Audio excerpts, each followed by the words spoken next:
$400 million is how much smart contracts took in last year alone, and they estimate before 2030, it's a $1.4 billion market. So the KASPA team has a massive decision to make regarding how they're going to implement smart contracts. They can hook KASPA up to the Ethereum virtual machine, get it going right off the bat, or they can go out on their own and create a KASPA native smart contract platform.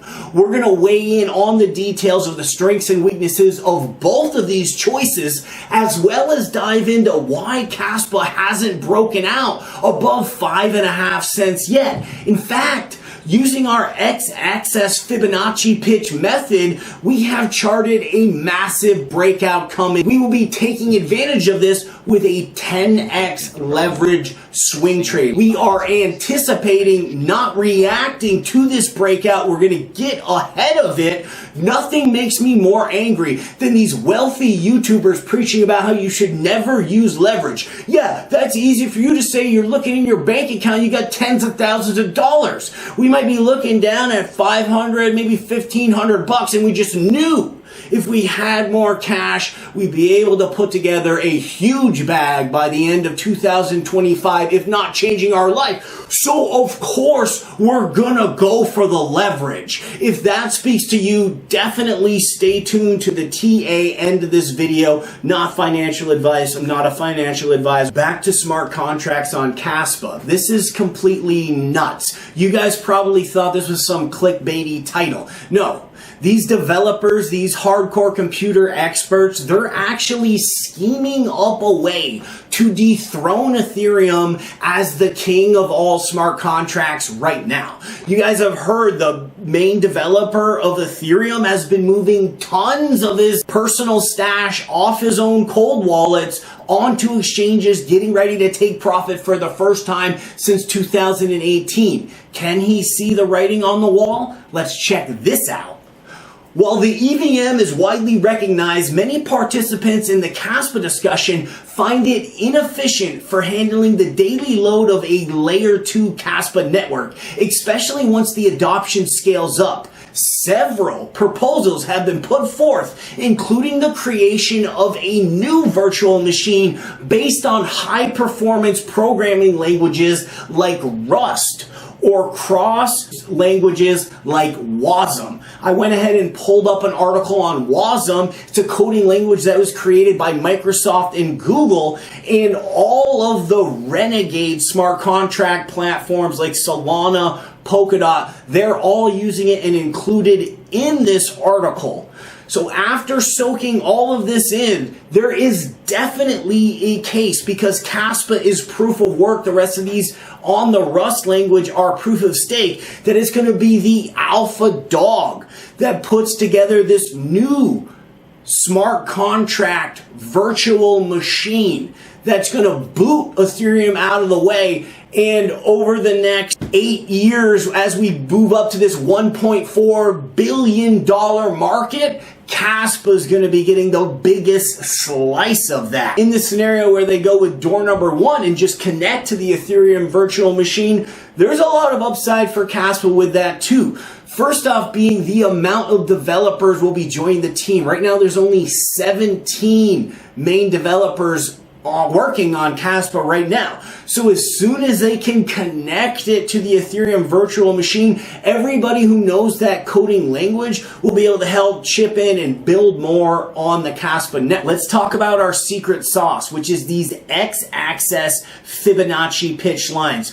We've been plotting these on KASPA all the way back here since June. We set up this original pitch in the gray, and look at how well the candle has always respected each of these resistance lines until it met with its final resistance line right here, which dragged it all the way up from 5 cents down to its absolute base support of this rising trend line that we have right here. And this rising trend line is going to play a key factor into this leverage swing trade right here. As we can see, this rising line of support is going to meet this horizontal level of resistance directly at the end of November. But there's one more Fibonacci X-axis pitch to factor in, and that's these black trend lines right here. We can see these much steeper angles rising up all the way as far back in June.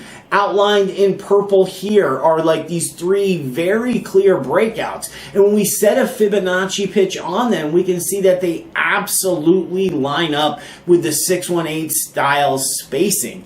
Keeping that in mind, this next line of support right here is just days away from being exactly kitty cornered up with all of these meeting resistance and support lines directly on the last week of November. This should act as a more bullish catalyst, much steeper than the rising support line here, which should start to kick KASPA up to the upside until it meets its next resistance trend line, which will be around January 1st at around 7 cents. Using foresight, we're going to predict a possible black swan event, when it could happen, and we're going to calculate how we're going to get out of the way if there is a scenario that all of a sudden KASPA isn't going to break out above 5.5 cents. It's actually going to dip down back to 3 and create a double cup pattern like we can recently see on the room chart. It was creating a beautiful cup and handle, and it turned into a double cup. Oftentimes these black swan events are people manipulating with it because they want to load up their bag. I've combed through the top 300 addresses and then loads of the top 1,000. Everyone's been loading their bags. All the big holders have been scooping up since the first week of September, even to just recently as we speak, they're buying millions of KASPA. So the black swan event is not very likely, but this is how it's going to go down. As we get to the end of November, we won't have been breaking up following this red line to meet this gray resistance line higher, more towards 57. We'll be coming in low right around 52. That is not good. We do not want to hit this resistance line right around 52. So in the scenario where we're going to make contact with it that low, I'm going to go ahead and close my leverage swing trade down right now before the resistance starts to happen, because there is a chance that we can slip past this bullish breakout trend line as well, and maybe even get flushed all the way down into the double cup scenario. So instead of wasting a full leverage trade buy-in getting hit by the black swan event, we've already predicted that's how it's going to happen. We'll get out of the way and we'll save that ammunition to load up after the black swan event.